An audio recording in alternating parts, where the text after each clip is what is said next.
Will everyone please stand?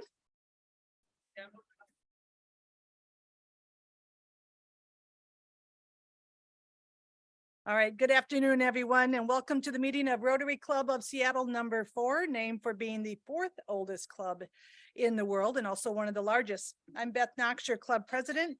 I want to acknowledge that we are convening this meeting today on the traditional land of the Coast Salish peoples. We're also celebrating Pride Month. This is a time to recognize the LGBTQ+ community and their contributions to society. It's a time to acknowledge the challenges faced by this community and to stand in solidarity with their fight for equality, acceptance, and human rights. Pride Month is a joyful and colorful display of love, unity, and resilience, with events and activities that promote inclusivity, educate the public, and celebrate the diversity of sexual orientations and gender identities.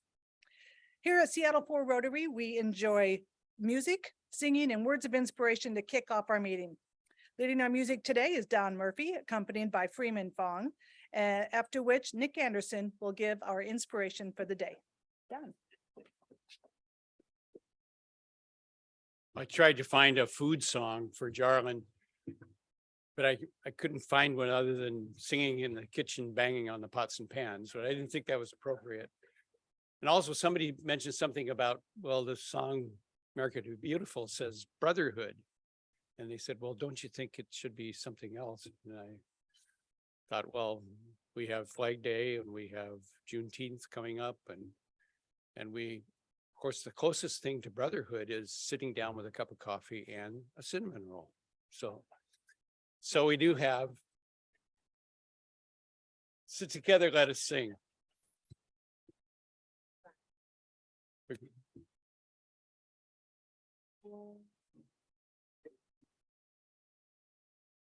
Oh, beautiful for spacious sky, or amber waves of gray, for purple mountains majesty above the fruited plain.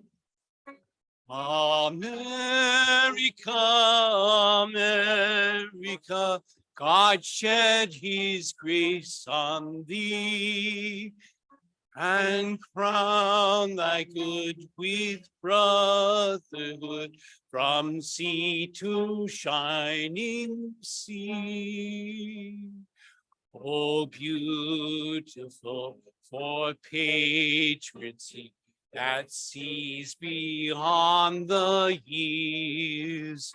Thine alabaster cities clean, undimmed by human tears. America, America, God shade his face on thee and crown thy good with brotherhood from sea to shining sea. Good job. Good job. Love that. Please be seated. Good afternoon. On my mind are two words. The first is purpose and the next is calling. Rotarians, do you know your purpose? And do you know to where you are called? My good friend, Dr. Rob McKenna, the creator of the WILD Leaders Toolkit, WILD being an acronym for Whole and Intentional Leader Development, approaches these two words in a very interesting way. Says that purpose is centered around creation, that purpose is assigned to us by our creator. And in this moment that we are created, call it conception, we are created with and for a purpose. But I think about the version of me 10 years ago had a purpose at that season, but the version of me today has been created by the decade in between. So the purpose, the creation, occurs not just at the moment of conception, but through the trials and the tribulations, how we are created, what we are created for. And understanding our purpose comes by knowing who we are through an intimate relationship with that creator. And then we have calling. calling. And so some of us use the wrong language when it comes to calling. We say, my calling. But I would challenge you, take your cell phone out and call yourself. No one will answer. You will get voicemail. You see, a calling comes externally. It's not my calling. It is the calling to which I respond to. How do I respond to that calling, and what is my purpose? And I think of no greater story than that of our own Charlie Dickey, a man who was created for a purpose and over time was refined, and that purpose evolved, and he got a call.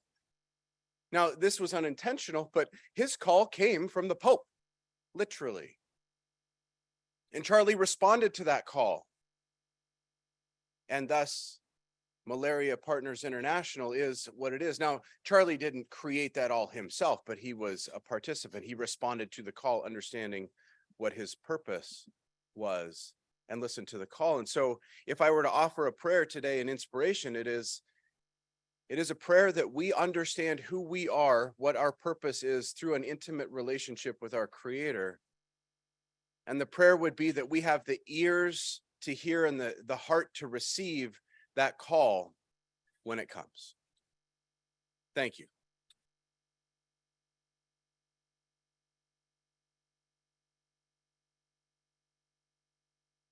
Thank you, Nick. Appreciate that inspiration. And Donna and Freeman, thank you for setting the stage for our meeting today.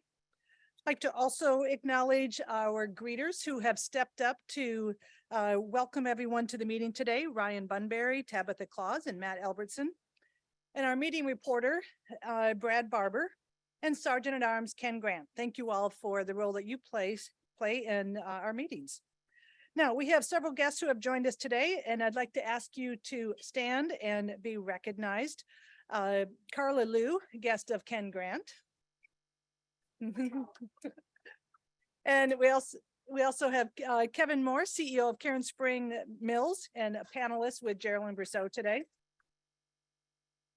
And a guest of our main speaker, Geraldine Brousseau, is her guest and grandson, Oliver Brousseau Sowers. Oliver.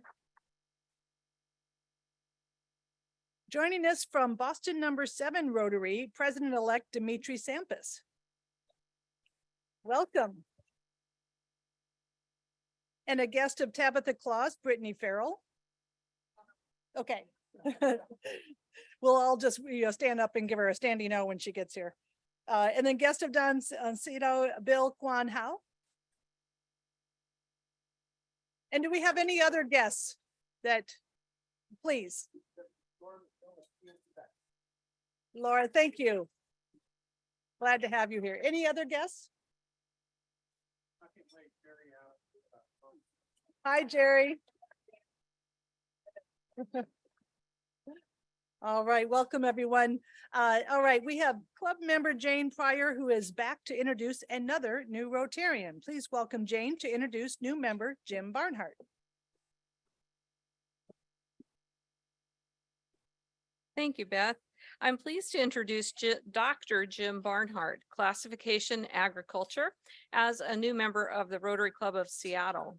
No stranger to Rotary, Jim's grandfather was a Rotarian, and Jim received a Rotary scholarship 40 years ago to attend college. After growing up in the Atlanta suburbs, Jim attended Furman University in South Carolina, graduating with a degree in religion and philosophy. Well, what can you do with that degree and a sense of adventure? You volunteered to teach English overseas, and that's what Jim did. He was sent to Cairo, Egypt, and on the plane to Cairo, he met his future wife, Elizabeth, and they married 2 years later. From Cairo, the couple went to Jerusalem, working in social justice for the Presbyterian Church.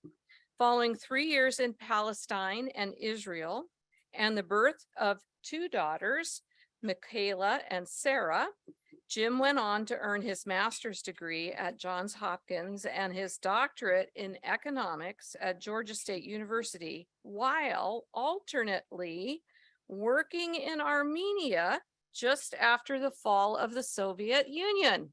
This guy has been places and done things. In 2000, Jim joined the Foreign Service as a diplomat for the United States Agency for International Development and spent the next 22 years working in various embassies, leading our country's foreign assistance programs. In 2015, Jim was posted to Amman, Jordan, where he was responsible for a $1 billion budget. And during his 5 years there, he also served as deputy ambassador and the acting ambassador. As a result of his service, Jim received a Jordanian knighthood, the Order of the Grand Cordon.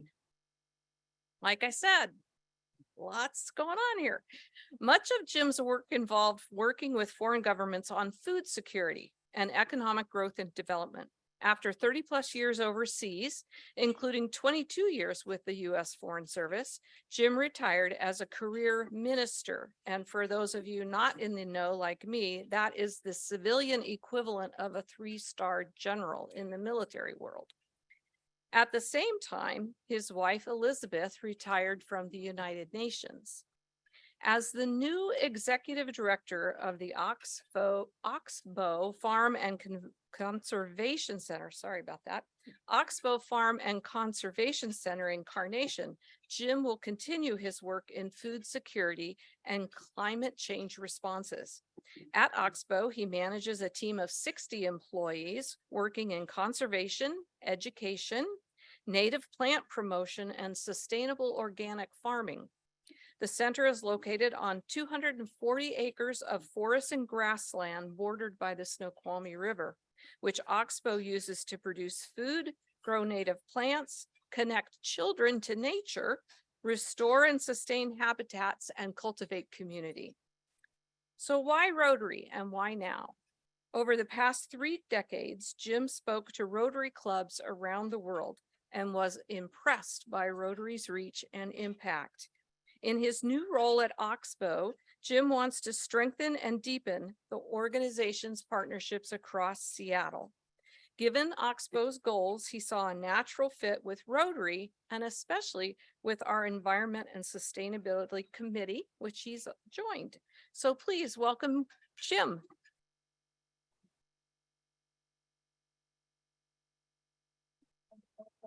Thank you, Jane.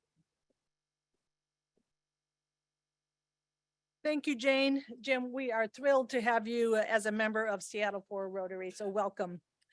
Now, we have another club member here to introduce our short program speaker, one that I have former ties to. Now, you know our introducer here as the CEO of Seafair, and I know him as my former intern from 1990. Please welcome Eric Corning.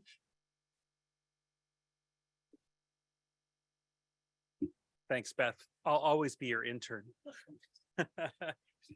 Hey, I'm so excited to introduce David Williams today. He is a former Bothell High School alum, just like me. I don't know how that happened that 2 Bothell High School alums end up in hydroplane racing, but who knows? He's the executive director of the Raceboat Museum near Seattle. He's been involved in this his whole life. So he has driven race boats. They've done the restoration for the race boats. He even drove in a feature film called Madison that MGM produced a number of years ago. He's also an author and written many stories about the hydroplane racing, the history of it, and also most recently the William E. Boeing story in his 10th book. So please welcome David Williams.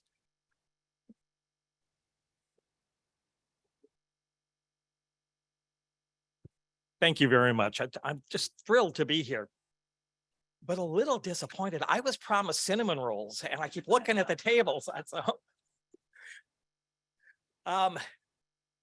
So the mission of the Hydroplane Raceboat Museum is to honor, celebrate, and preserve the legacy of unlimited hydroplane racing. With 7 minutes to talk and 70 years of racing to go over, that gives me about 6 seconds a year. I don't think that's going to work. But what I would like to do is talk specifically about the impact that this crazy sport has had on this wonderful community, because you may not know it, but Seattle, as we've all come to love it, wouldn't quite be the same without boat racing. This is a special year. 2023 is the first time since 1985 that we've hosted a race called the Gold Cup. The Gold Cup will be back on Lake Washington. Thank you for doing that, Eric. It is the oldest trophy in all of motorsports. Founded in 1904, it was originally contested on the Hudson River in New York. Other races, the Indy 500, they came around in 1911, and 24-hour Le Mans was 1923. Stuff like the Daytona 500, that's all post-war in the 1940s. So the Gold Cup is the oldest motorsports trophy in the world. A unique thing about the Gold Cup is when it was first contested for the first many, many years, the winner of the race got to choose where the next race would be held. So you could defend the race on your home water. For the better part of 45 years, the race lived in Detroit, Michigan. And the reason for that was that the boats at that era, they looked just like boats, just like a Chris Craft. And the only way to make them go faster was to put more horsepower in them. Well, interesting coincidence, they looked like Chris Crafts because most of them were designed by a guy named Chris Smith, who ended up, when he retired from Gold Cup racing, forming a little company called Chris Craft. So Chris Craft came from Gold Cup racing. So all these great Detroit companies, Detroit is the motor sports capital, is the motor city. So the Detroit teams won the Gold Cup year after year after year, but some guys in Seattle had a different idea. Seattle, as you all know, is surrounded by water. For many, many years, we claim to be the boating capital of the world with more boats per capita than any other city in the US. But at the same time, we had this great Boeing company that dominated industry. At the end of World War II, 1 out of every 10 people in Seattle worked for Boeing. So there was a lot of aviation technology in people's minds, and a unique partnership between a fella named Ted Jones, who worked for Boeing, and a wealthy investor named Stan Sayers, and a boat builder named Anker Jensen, led to this thing called a hydroplane. That was a boat that was built to fly across the surface of the water. And that idea came to fruition here. When they built that boat in 1950, they decided they were going to go to Detroit and run for the Gold Cup. Well, not only did they win the race, they lapped every other boat in the field. They set world records for the fastest lap, the fastest heat, and the fastest overall race. And they got to bring the Gold Cup back to Seattle. In 1950, the Seattle Chamber of Commerce decided that they wanted to host a festival that would tell the rest of the world about all of the wonderful aquatic opportunities here in Seattle. So they put together something called Greater Seattle Incorporated, and Greater Seattle's mission was to host a water festival that they called, well, what else? Seafair. So when Stan Sayers came back from Detroit with this great trophy and the responsibility to put on the race, he went to the Seattle Yacht Club, and the Seattle Yacht Club partnered with Greater Seattle Incorporated for 8 years, and the Yacht Club actually put on the race. First race we had in Seattle drew about 150,000 people. Well, those darn slow-mos kept winning. They won 5 years in a row, and we kept that race here for 5 years. And by 1955, even though the population of Seattle was 450,000, more than 500,000 people showed up at the race. Not just everyone here, but they brought friends. Well, eventually, the Yacht Club turned the race responsibility over to Greater Seattle, and Greater Seattle changed their name to what, Eric? Seafair.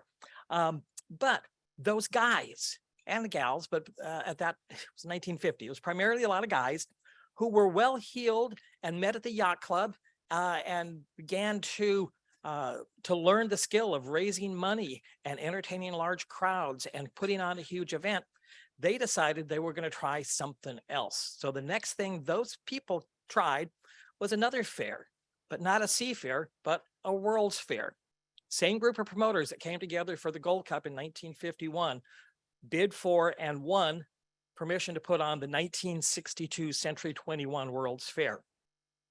Well, that event, as you know, brought us many of the iconic landmarks in Seattle: the Space Needle, the monorail, the arena that has gone through several names, but we now call it Climate Pledge Arena. All of those things came from the World's Fair. So the World's Fair is wrapping up. It's November 62 and they're closing down. And Mayor George Clinton of Seattle's given sort of a farewell speech. And he challenges the promoters to take the city big league, literally to take it big league and go search for major league sports. They were successful for a minute. They got the Seattle Pilots, who quickly left to go to Milwaukee and become the Milwaukee Brewers. But eventually we got teams that stayed. And the Seahawks, the Sounders, I can say maybe the Sonics because they stayed for a long time, all grew out of that challenge from Mayor Clinton. And that challenge grew out of the World's Fair, which came from promoters that first got together for the Gold Cup race. So there's a seed that was planted, and there's a very direct and real connection between that first Gold Cup hydroplane race and all those things that we think of as Seattle today, the Space Needle, the monorail, the Seahawks, that all came from hydroplane racing. Thank you very much.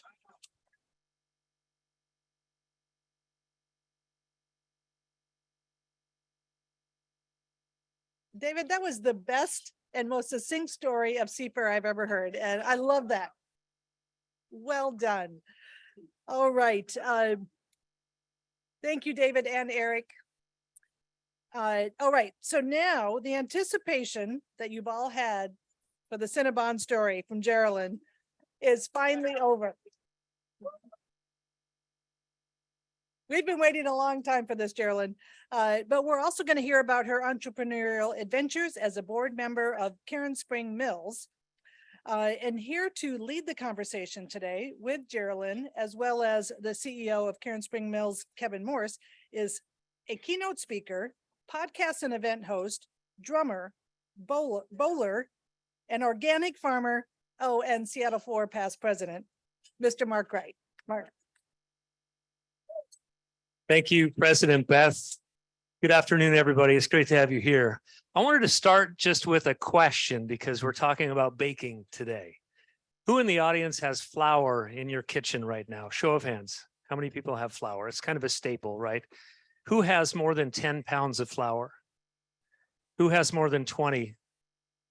Who has more than 50 pounds of flour in their house right now? Okay, some survivalists in the audience. Sorry, didn't want to out you. Okay, let's go big. Who has 400 pounds or more of flour in their kitchen right now? Geraldine is the only one in the room. She kind of is a flour person and a baker, and this is going to be such a treat for all of us today.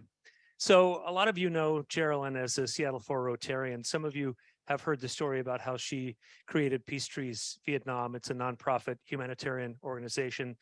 It's done remarkable work for decades to heal the wounds and the damage done by the Vietnam War. Just extremely powerful work and really literally saving lives in central Vietnam, one of the most heavily bombed areas. That's what a lot of people know Geraldine for. But today we're going to be exploring Geraldine's other life. In the world of baking, she is a major product development consultant and culinary designer to food and hospitality clients all over the world, including Cinnabon, Karen Spring Mills, Oatman Farms, and Sahali Snacks. So Geraldine's career as a consultant took off after she was hired to create the world's most famous cinnamon roll, Cinnabon. Her influence on the industry continues today as she helps lead a renaissance in the baking flour industry at Karen Spring Mills in Skagit Valley, where she is the interim board chair now. And in just a bit, the CEO of Karen Spring, Kevin Morse, is going to join us on stage for more on that exciting chapter. And I love how Nick was talking about callings, because here are two really great examples of people who not only heard the call, but are following the call with their life's work. So please give a warm welcome to my dear friend and fellow Rotarian, Geraldine Brousseau.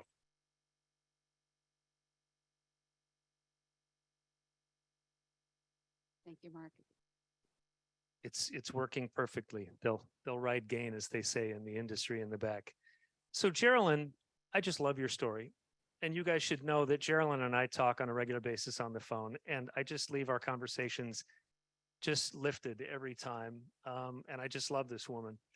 You fell in love with baking in your grandmother's Montana ranch kitchen as a toddler, where you say everything she made tasted like love. And I just love how you put that. What do you remember most about those days in your grandmother's kitchen? Thank you, Mark. I do remember those days, which is somewhat hard to imagine.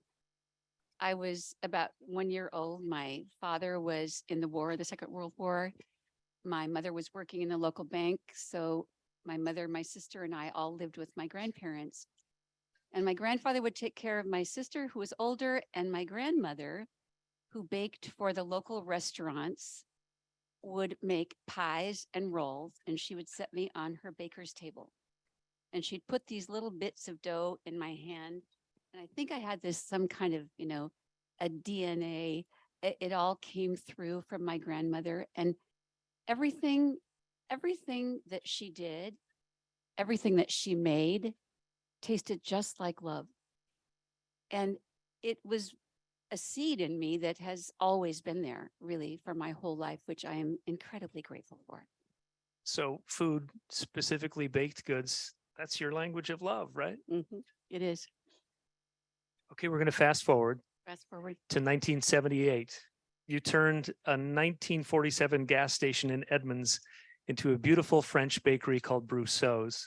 And I wish I had known you back then, because I would love to have walked into the front doors of the bakery and experienced that. What was that experience like? I bet it smelled pretty good. It did. It was quite an amazing experience, because my family and I were able, with lots of help and lots of love around us, to transform that old gas station into this very warm and friendly little French bakery and cafe. And it suddenly became a center of the town. We opened at 7 a.m. and what would happen is people were lined up before 7 because they knew the cinnamon rolls were coming out first.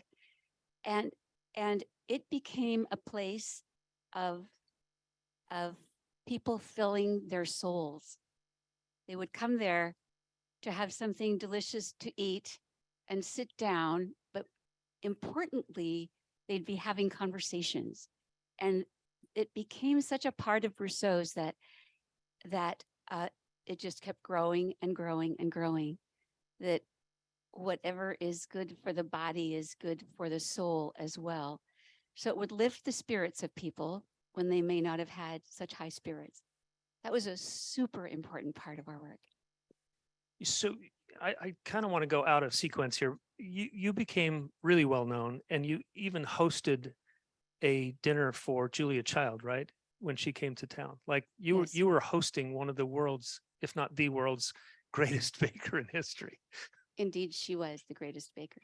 And yes, it was indeed an incredible honor to cook dinner for Julia Child and her husband. Okay, so Geraldine is at that level, just to make it clear. In the 1980s, Rich Coleman, the owner of Restaurants Unlimited, came to you and asked you to create what would later become the world's most famous cinnamon roll, the Cinnabon. So I want to know how you and Rich first connected in the first place. How did that happen? It was early 1985.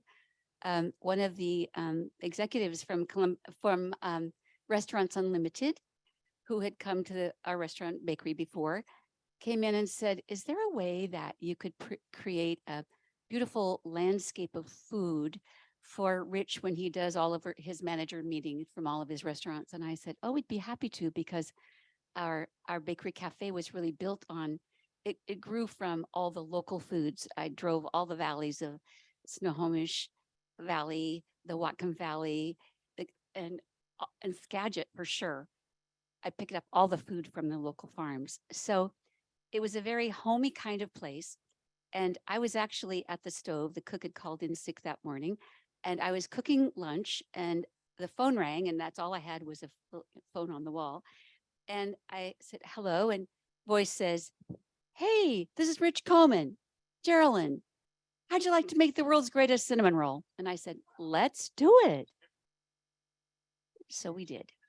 And it was not easy. It was a big stretch to bake a soft, beautifully, how shall I say, created formula recipe for a dough that would be so soft and delicious, which my grandmother's rolls were, and then to put it into a convection oven. Had you ever heard of a convection oven in 1985? And it was just colossal failures after failures after failures. And every day we tested every single day for 3 months.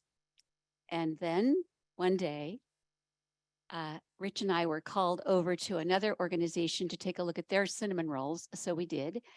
And we left there and Rich said, you know, I just can't figure out why our rolls keep from kind of coming apart after they're baked. And I said, it's the convection baking.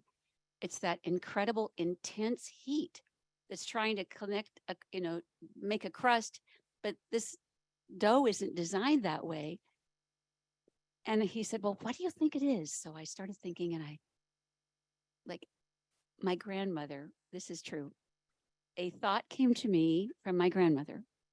And I said, Rich, I think I know what it is. I said, just stop at the store. Let's go to a local store. We did, grabbed a few things, went back to the Restaurants Unlimited headquarters, beautiful kitchen, now bakery. And I tested out my grandmother's guidance, that love that's behind your ear, maybe in your heart. And it worked like a charm. And from then on, we were ready. That was on the 11th of November.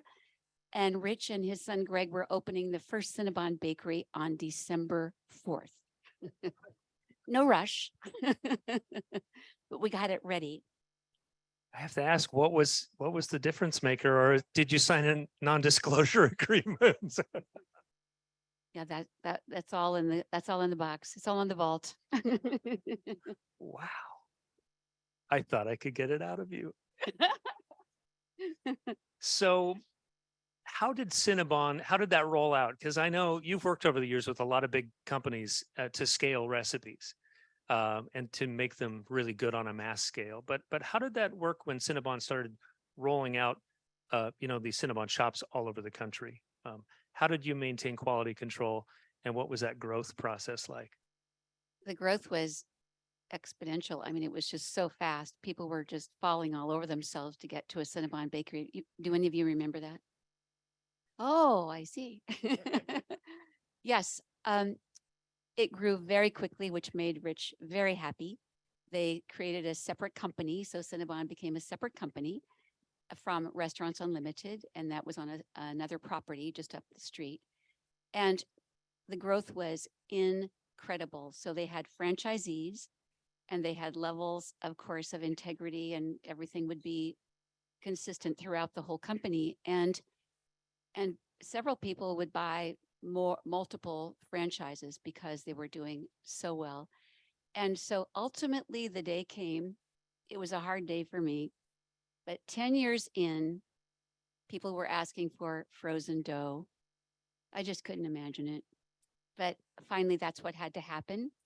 So a really key point I want to share with you is that if you would like a really delicious Cinnabon cinnamon roll, I want to encourage you to go to Bellevue Square to Greg Coleman's original Cinnabon bakery, where everything is made in the original ways.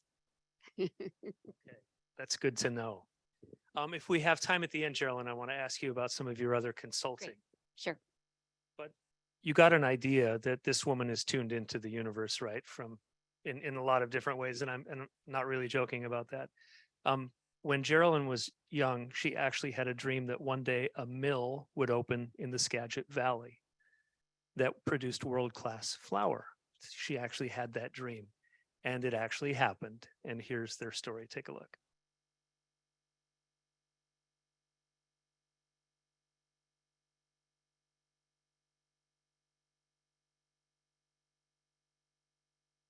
What industrial agriculture values is yield and efficiency.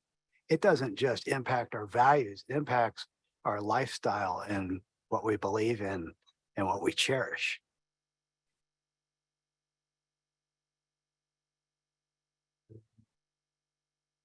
My name is Kevin Morse, and I'm the owner and founder of Cairn Spring Mills. Cairn Spring Mills is a regional mill that sources grains direct from the farmer, mills them fresh, and sells them to home bakers and professional bakers up and down the West Coast and across the country.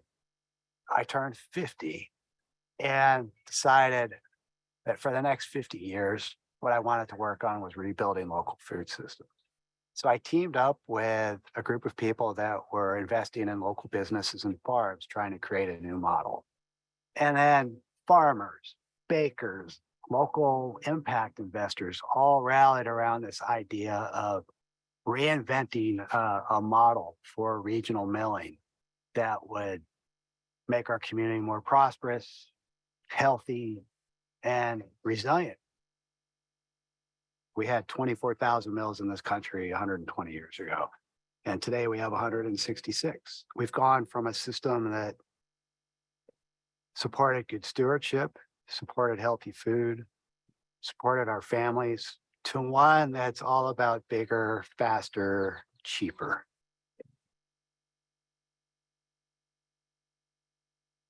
I was getting beat up by a produce buyer a few years ago, and he says, Dave, you just got to be lean and mean. You got to drive your costs out of the market. You drive your costs down, drive your labor down. And I listened a while. And finally, I says, yeah, but if I win a race to the bottom, where am I? What we've been working really hard to do on this family farm is to just try and figure out ways to race to the top instead of racing to the bottom.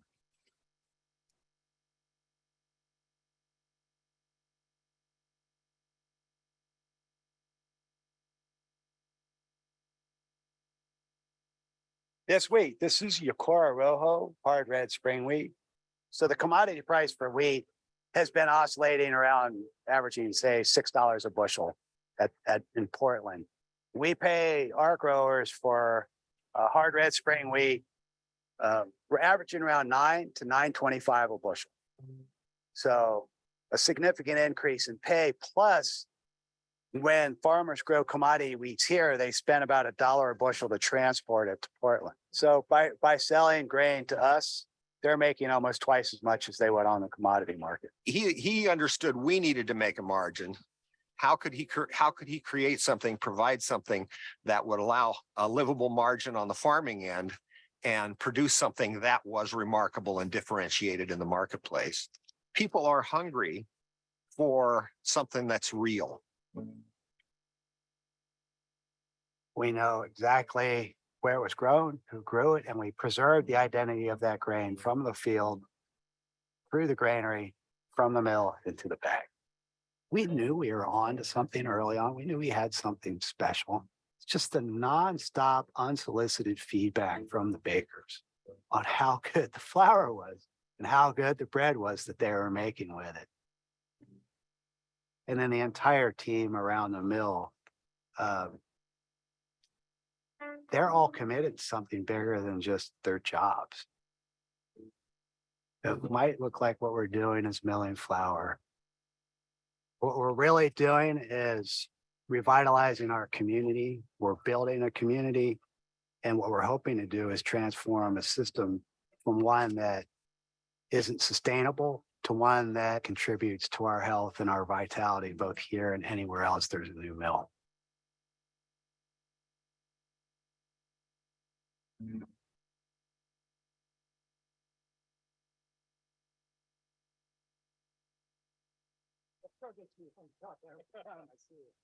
Still get choked up by that. Kevin Morris, CEO, founder of Cairn Spring Mills. Welcome. It's so great to have you here. And that video is just fantastic. Didn't you guys love what Dave Hedlund, the farmer, said in that video? If I win a race to the bottom, where am I? I love that because it goes against everything that commercial agriculture is trying to push down this country's throats, that bigger, cheaper is the best. And we know that that's not true. So Kevin, you were born in Seattle when your dad Harold was getting his PhD in education. Your dad went on to start the Learning Channel and Ovation TVs. You were inspired by your dad's entrepreneurial spirit and how he believed business could actually do good in the world. I'd love for you to tell me how you got into farming in the first place, Kevin. That's not an easy, simple song. That's not a simple answer. It's probably a number of things. Check. Can you hear me now? Yep. All right. Can you hear me now?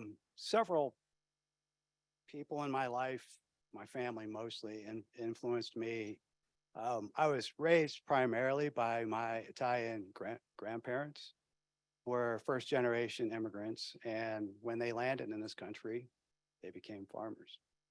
And they also had a small grocery store, produce market, and butcher shop that I would go work in. I should have brought a picture. There's a picture of me in a straw hat and a butcher's apron at the age of 7.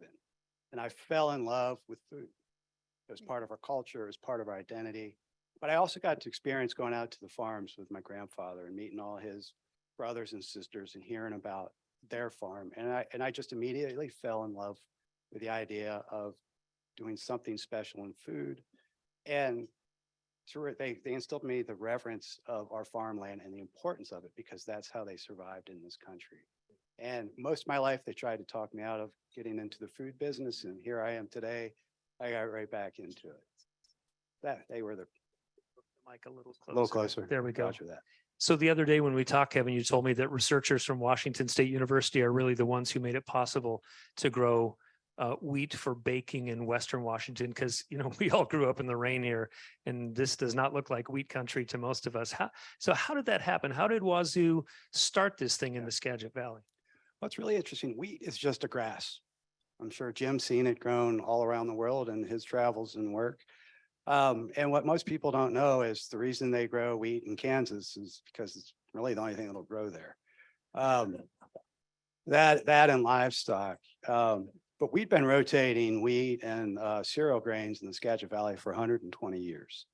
And it grows great there. We have extremely rich soils, a maritime climate. It just wasn't known for producing high quality, high protein bread flour and grains to make that.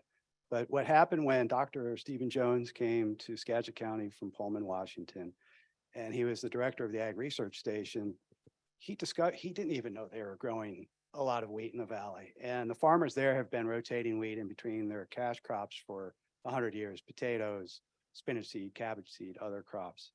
And he was the one that really said, you have something very special here, some of the most nutrient dense, productive soils in the world, and you can create some of the most flavorful wheat that the world has ever seen. And so he and his team started introducing wheat varietals to the Skagit and really proving that, one, it can be grown there, and two, we can make better bread flour and better bread from these more healthy, nutritious grains. And you told me the other day that when they were testing these new varieties, they brought bakers in and evaluated taste. And it made me immediately think of the apple industry in Washington and the Cosmic Crisp apple, which was designed by Washington State University. It's like, it's food. Why would you not evaluate taste when you're making new wheat? Yeah, it's in the commodity system where we've probably been the recipients of the flour coming out of that production system. They don't even grade wheat on flavor. It's for the farmer, it's protein. For the end user, or for the farmer, it's yield. For the end user, it's protein. They never test it for flavor. I have a friend in the feed industry. They actually test their grain for flavor, but they don't for other grains that they make flour with these days. And that was what really struck us, is everybody that tried bread made with these local grains would just stop in their tracks and say, oh my goodness, we can't believe the bread tastes this good. So I want to know how you and Geraldine met. Geraldine, when did you first meet Kevin, and when did you first bake with Cairn Spring flour? And what was your reaction to that? I had the great joy of meeting Kevin in June of 2016. I was at a professional meeting, and Kevin was one of the speakers for the watershed. And several people had spoken, and Kevin was finalizing the speaking. And he stepped up, and I thought, oh my goodness, this is, I just had this feeling, this is someone I want to meet. And he's got his plaid shirt rolled, cuffs rolled up, jeans on, just off the tractor. He said, hey, everybody, I'm Kevin Morse. I'm starting a new business in the Skagit Valley, a stone mill program, a stone milling program. I'm going to build a mill and make a program and have this incredible flour. And it just sort of pushed that bell in me that remembered since I was about 9 that I was dreaming of a stone grounding flour mill in the Skagit Valley. And so I just went over to him and I said, Kevin, this is the best news I could ever hear, and I'll volunteer. I'll do whatever it takes because I'd really like to help you with this. That was the beginning. And here's my point of view. We're in a room of people, probably 100 people. The program just ends and everybody's crowded in there, and all of a sudden it parts like the Red Sea or something. And like these people just get out, and here comes Geraldine just walking through, and she says, I need to talk to you. I've had a dream about this. I need you to come to my house, and I want to be involved in. And then so I was okay. Yes, ma'am. I was at her house the next week with my son and she's been on the board ever since. So Geraldine, when you first baked with Karen Spring flour, you've baked with, all kinds of flour from all over the world for decades. What stood out to you? Incredible. The feeling of the flour in the dough to begin with, just the feel and the way the grain and the water combined, extraordinary. And then the kneading and all of the shaping, everything that's done, I could just see this is something I've never touched before. And when the bread came out of the oven, it was one of those moments in life that I won't ever forget, because I live in a tiny little cottage and I opened the oven door and the aroma, it was like, the Alleluia chorus in my kitchen, just like, oh my gosh, the aroma was unbelievable. The color of the loaves was magnificent. It was so beautiful. And the bread held its shape, was just beautiful. And I knew that thanks to Kevin, I was being invited into a great adventure and an exploration of these identity preserved grains. And I do have several hundred pounds of flour in my kitchen because I test and bake frequently. It's an extraordinary experience, Kevin, and one for which I'm very grateful. 37 bags, I think this is what I counted last time I was in Geraldine's house. 37 50-pound bags. So Kevin, during the pandemic, your company stepped up and proved why it's so important to produce food close to home. Just briefly, because we're starting to run out of time, tell us, how did you come to that decision? You started selling bags of flour right out of the mill to the public and there was a line of cars. We did. As many of you probably remember, grocery store shelves were empty. You couldn't find flour for months. We had been primarily selling into the wholesale channel and food business. And I gathered with the team, frankly, to see if they still wanted to stay around. And I had this one young kid said, I'm staying. You can't kick me out of here. We have something important to do. We have to feed the people in our community. And I said, any of you can quit, no problems. We know how to, and they all stayed. And we put out the notice through social media and other networks that we were open to the public and they could pre-order online. And we had 300 to 400 cars around the block every Friday selling almost 120 to 140,000 pounds a month of flour. We were donating to the food banks. We were donating to the local tribes. I know we're running. And it really proved our hypothesis that by bringing back this, what we call middle infrastructure and not being reliant on food made far away, that it makes our community more resilient. And it really proved itself then. That's awesome. So I have to ask you, Kevin, what's your vision? Because I think we've seen a lot of industries, beer and coffee and other foods, that are starting to really just go back to the way it used to be. What's your vision for this? Our vision is to really refine the business model that works for a regionally scaled mill. We are a for-profit business, but we're also a social purpose corporation. So what we would like to do is refine our model and expand in strategic locations for us to grow the business. But frankly, I am on phone with millers and entrepreneurs every week, trying to help and inspire them to open regional mills in their community as well, because I think the world needs this and the impact is real and it's going to become more real. So our dream is hundreds of mills around the country. We won't own and operate all of them, but that's what we hope the future looks like. Wow, that's fantastic. I have to ask, where can we buy it? The little bakery I go to in Edmonds has a pallet of your flour right by the front door when we go in. So I know they're using it. Yeah, we have a number of bakeries: Grand Central, Macrina, Essential, Lupo Fremont, Pizza. But if you want the flour, we're in about 100 grocery stores, Town and Country, Met Market, all the PCCs, Whole Foods, and New Seasons right now. And so if you don't want to go to the store, you can go online and we actually sell it off the website right now as well. That's awesome. So as we wrap things up, I need to tell you that the Marionberry cobbler is actually Geraldine's recipe. And I hope you're enjoying it. Those of you who are not eating your dessert, start eating your dessert, please. And we want to give a big shout out to the Weston staff and Katie, who's the point person, and the chef as well, for accommodating.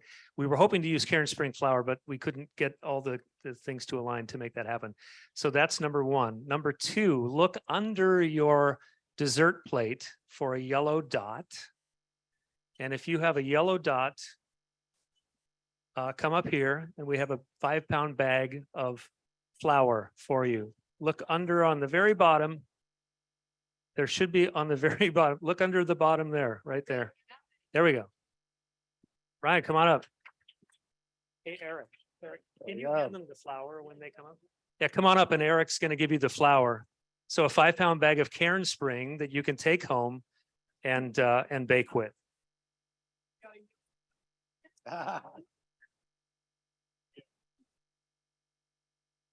And Kevin, thank you for bringing the flour and for agreeing to give that away. Oh, you're welcome. And Yeah. I've saved the best for last. I know you all wanted a cinnamon roll today from Geraldine, but the next best thing is that her grandmother's recipe will be published in the Totem this Friday. So you will be able to bake cinnamon rolls the way that Geraldine learned how to from her grandmother. We're just about out of time. Geraldine, give me a last word and then Kevin, please. My last word is thank you. Just to be here with you in our club that I loved so much for all these years. And to feel the spirit of everyone here and the connection and the richness of the work that Rotarians do. This is really awesome. Thank you so much for having us. Kevin? Yeah, I don't know, I should just, well, I would just say, you all are very important in making these food systems work. We can't do everything we're doing in the Skagit Valley without you going to the bakery, going to the restaurant, going to the grocery store and supporting local. And I don't think it's always clear that the impact you have by purchasing local, especially agricultural food products, is huge. It helps keep us creating jobs. It helps keep the farmers in business and on the land. And so I just wanted to say thank you as well, but also remind you that you are having huge impacts on these food systems too. So thank you for all you do to support local.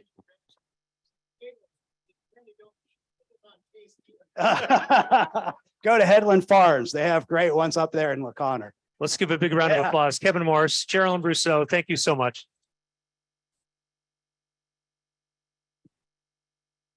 Did that 30 minutes just fly by? That was an amazing program. Thank you, Mark. Thank you, Geraldine and Kevin. All right, and Geraldine and Kevin, we have made a donation to Harvest Against Hunger as our gratitude and made that in your name. So thank you both for that. I'd like to thank our sponsors for today, longtime Rotary supporter, Bob Alexander.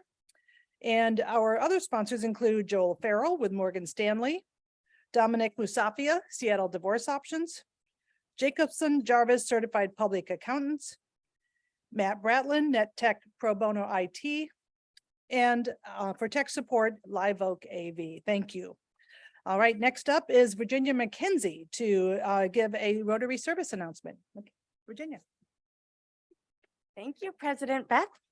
I am here on behalf of the Rotary Club of the Pacific Northwest Ending Sex Trafficking. I think I have a slide to invite you to join us at a service project at Rest House North. The Rest House North is a transitional housing for people coming out of the sex trade. We're going to go do yard work and plant fresh flowers at the front door. You will get a tour of the house and the yard work, and then afterwards we'll adjourn to lunch. I have room for about 10 more people, and this service project is appropriate for children as well. Please consider joining us. Thank you very much. Thank you, Virginia, and thank you for all the work that you do to end sex trafficking. We appreciate that. All right, so for next week, believe it or not, is my last meeting of my term. I know we'll hear from District Governor Kay Peterson, and the rest I cannot tell you because I don't know what it is. I just know that there are lots of special things that Ken has planned, which makes me just a little nervous. But I do hope that you'll all join me for the last meeting. And then, of course, on June 27, is that 29? Thank you. 28. Thursday of the last Thursday of June will be the President's Party at Queen City Yacht Club. So I hope you'll join us for that as well. Make sure you register for that. The link is at seattlerotary.org. All right, we're going to wrap up as we do every week with your weekly sports report. And wow, what a great Seattle sports weekend we did have. The WNBA and Seattle Storm legend Sue Bird was honored last Sunday for her 20 years of impact. And I think it's important that we recognize the full scope of what Sue contributed was not just to the team, but it was the pride and recognition to our city. It was the leadership for equal pay and rights in the WNBA, which created a ripple effect for other women's sports. And also her quiet example of standing up for the LGBTQ community and support of human rights. It was an emotional moment to see her number 10 banner raised to the rafters of Climate Pledge Arena last Sunday. Okay, and now, of course, what I'm going to do next is shift our energies to getting her that well-deserved statue. So that's next. Now the Storm has a 2-6 record after beating the Phoenix Mercury last night and keeps improving and growing more competitive in their last 7 games. The Olwell Reign beat the KC Current 2-1 and are in 4th place in the NWSL. The Sounders' winless streak reached 3 games with another draw on the road, but they are 2nd in the Western Conference. The Seawolves rugby team dropped a close game on Sunday night, but are still in 2nd place and in good shape to make the playoffs. I forgot to mention this last week, so I wanted to make sure to get in that the Coachella Valley Firebirds, which is the Kraken feeder team, are up 2-1 over the Hershey Bears. You got to love that name. For the Calder Cup, which goes to the champion of the American Hockey League. UW's Nathan Green and Joe Wascom went 1-2 in the finals of the NCAA 1500 meters as the Husky track team continues its rise to national prominence. Now, the Mariners struggled through a 2-6 road trip with the season seemingly on the brink, only to dominate a really good Miami team in their first 2 games of the current homestand. The M's are back at 500 with those bats heating up and appear to be righting the ship as we look ahead to the second half of the MLB season. Now, speaking of MLB, I would be remiss if I didn't speak to the upcoming All-Star Week activities. We're just 23 days away, not that I'm counting or anything, for kicking off the festivities on July 7 and then wrapping up with the All-Star Game on July 11. Wanted to highlight 2 events for you to put on your calendars during that time. First is the Play Ball Park Fan Fest at Lumen Field. It's only a $25 ticket and it offers so many cool experiences inside of that park. It's definitely worth attending. The other is the Swingman Classic. This is Seattle is the first city to host this event that will feature a game between baseball student athletes from Division I programs at historically Black colleges and universities, or HBCUs. And it was created by our very own Ken Griffey Jr. Himself a 13-time All-Star. It just blows my mind, and Baseball Hall of Famer. And he created it for Major League Baseball. Tickets for this game are at T-Mobile Park and it's only $10. So it's really a great event for you to take your family and friends, take your team at work. Really want to show up not only for junior, but also for Major League Baseball and show them what the inaugural event can really do for attendance. I'll leave you with a quote from Megan Rapinoe, who is an activist for women's rights and the LGBTQ+ community. She says, "Putting yourself out there is hard, but it's so worth it. I don't think anyone who has ever spoken out or stood up or had a brave moment has regretted it. It's empowering and confidence building and inspiring, not only to other people, but to yourself." This meeting is adjourned.